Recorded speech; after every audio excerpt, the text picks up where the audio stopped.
જામનગર જિલ્લા આમ આદમી પાર્ટીના પ્રમુખ વશરામના જન્મદિવસ નિમિત્તે જામનગર ગુલાબનગર ખાતે આવેલ આહિર સમાધિવાડી ખાતે રક્તદાન કેમ્પ યોજાયો। મોટી સંખ્યામાં થયું રક્તદાન। પૂર્વ સાંસદ, પૂર્વ મંત્રી સહિત ઉપસ્થિત રહ્યા રક્તદાતાઓ।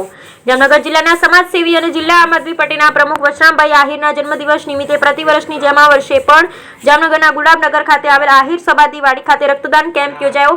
ત્યારે રક્તદાન કેમ્પ ખાતે જામનગરના પૂર્વ સાંસદ વિક્રમભાઈ માડમ, પૂર્વ મંત્રી હકુબા જાડેજા, પૂર્વ સાંસદ ચંદ્રેશભાઈ પટેલ, એડવોકેટ પ્રકાશભાઈ દોંગા, મયુર ચાવડા, જેતુનબેન બેલાઈ, ઇકબાલભાઈ રાવકડા, કલ્પેશભાઈ હડિયલ વગેરે મહાનુભાવોની ઉપસ્થિતિમાં મોટી સંખ્યામાં રક્તદાન કરવામાં આવ્યું હતું। ત્યારે રક્તદાન કેમ્પનું સફળ આયોજન વશરામભાઈ આહિરના ગ્રુપ દ્વારા કરવામાં આવ્યું। Bureau report Sabir Khan Pathan, Upleta.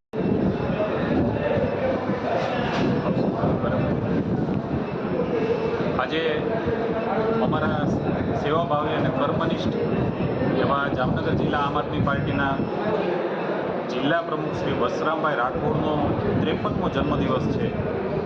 ત્યારે એક જન્મદિવસ ઉજવવાનો સિલસિલો જનરલી માણસો પાર્ટી કરતા હોય, સેલિબ્રેશન કરતા હોય, ત્યારે જેની તાસીર જ સેવાભાવી અને કર્મનિષ્ઠ છે એ વશરામભાઈ એવું કીધું કે હું મારા બર્થડેના દિવસે લોકોને કામ આવે એવું કંઈક કામ કરીશ। દર પોતાના જન્મદિવસ નિમિત્તે બ્લડ કેમ્પ રાખે છે।